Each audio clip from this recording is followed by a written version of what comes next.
What's going on YouTube?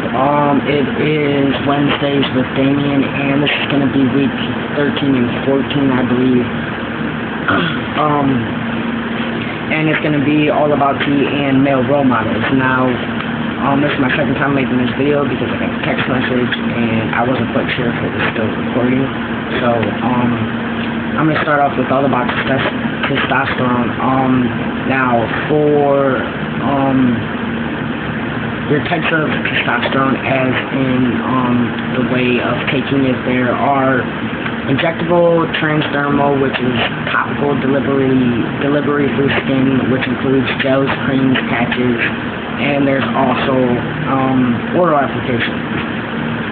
There's a good, 8, 9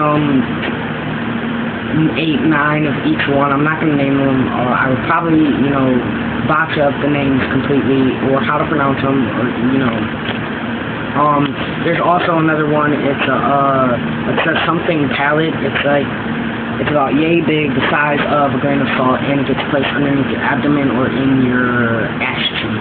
And yeah, nobody's sticking a grain of rice underneath my abdomen or my ass cheek. But that one gets replaced every 3 to 4 months.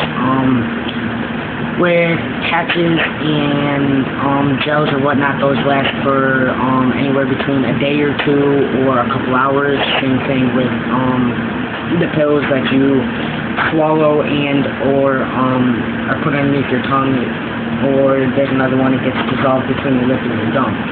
Those, they're shorter. They're shorter lived, they dissolve faster, they go through the system faster, so you have to take them more frequently than shots. Most people take shots anywhere between a week apart to 2 weeks apart, or monthly, and their doses, go 1 cc, 2 cc, 0.5, everybody is different, but those usually last, a couple weeks, and before you have to give yourself another injection. Now, before starting tea, everybody should have the understanding that there are risks. There are many, many, many health risks, and that's why, from what I've seen and from the guys that I've talked to and that I've seen and watched videos and know personally, 95% of them, after starting testosterone, start some sort of workout or health routine, because it should, honestly, it should be mandatory, because there are so many risks in taking testosterone, health-wise, that you could severely hurt yourself if you don't pay attention. One of the tests that you should do is the serum total testosterone test. It tests the bound and free testosterone in your bloodstream, so that it's not too high, it's not too low. Also, your complete blood count, your red, white, and hemoglobin levels, so that they're not too high or not too low, because when you start testosterone, you have a risk of having, high red blood cell count. You should absolutely get your liver tested. And your liver enzymes, and they have 6, 7 tests that they're 6 or 7 different enzymes and stuff that they'll test for that. Testosterone can give you liver damage and liver failure. And that's why most guys don't drink as much, because drinking has a very large, effect on your liver as well. So once you start testosterone, you might want to think about the fact that, one, not only does alcohol, beer, and liquor, lower your body's testosterone levels, it also deteriorates your liver, and so does testosterone. So that's a double, whammy on it. So cool the fuck out.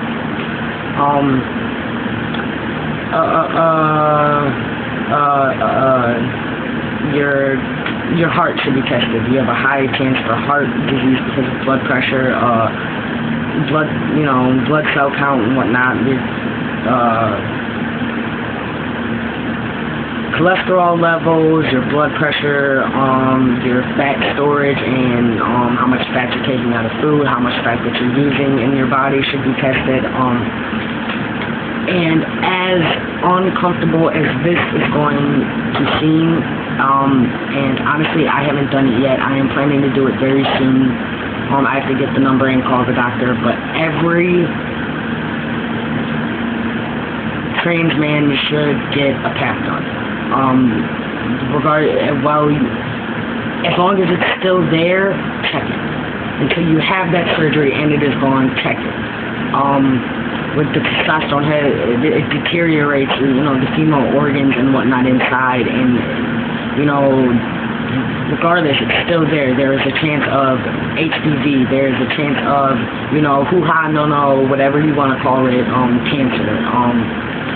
Also, yeast infections are,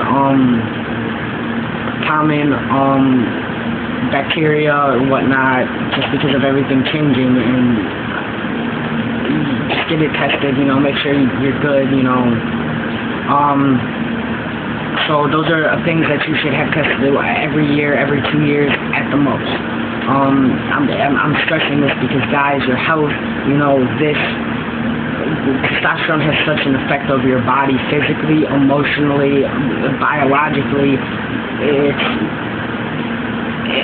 It's a lot of responsibility once you start to know that, and do things and live your life so that you're going to be okay, and so that you have a long and, to be able to fulfill your life and everything that you want.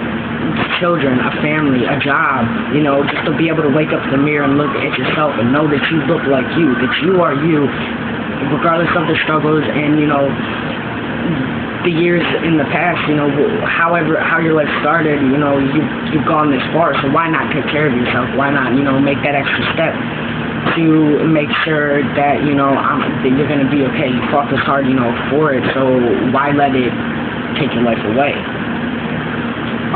Side effects and long-term usage, high red blood cell counts,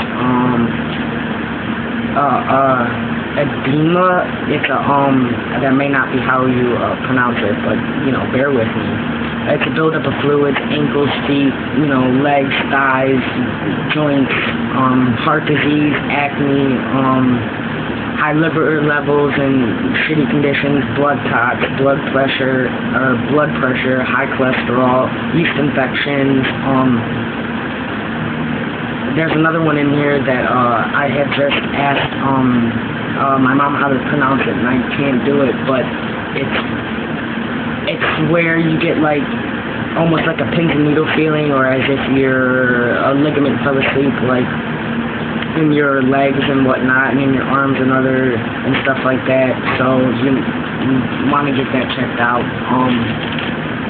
So now, as for my dosage and how frequently I take it, I'm on 200 milligrams, which is 1 cc every 12 days. And I am now, like I said before, 3 months on T.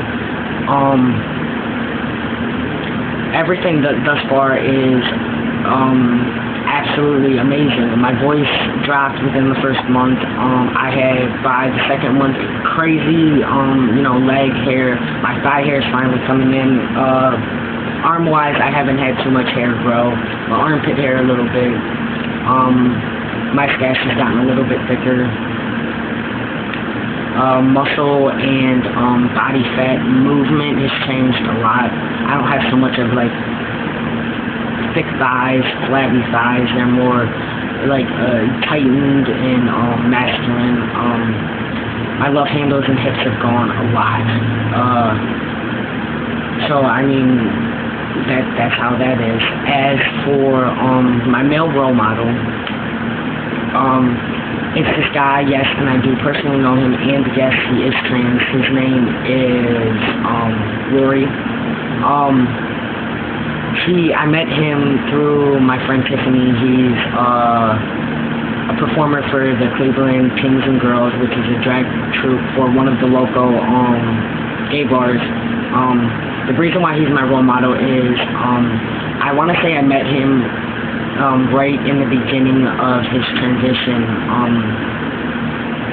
and I've watched, I watched his videos, and I spent time with him. I've talked to him and whatnot. He was always there, to talk to. He always welcomed someone there to talk to. Any guy, any after him, like, any guys that came out, he, you know, was right there for support.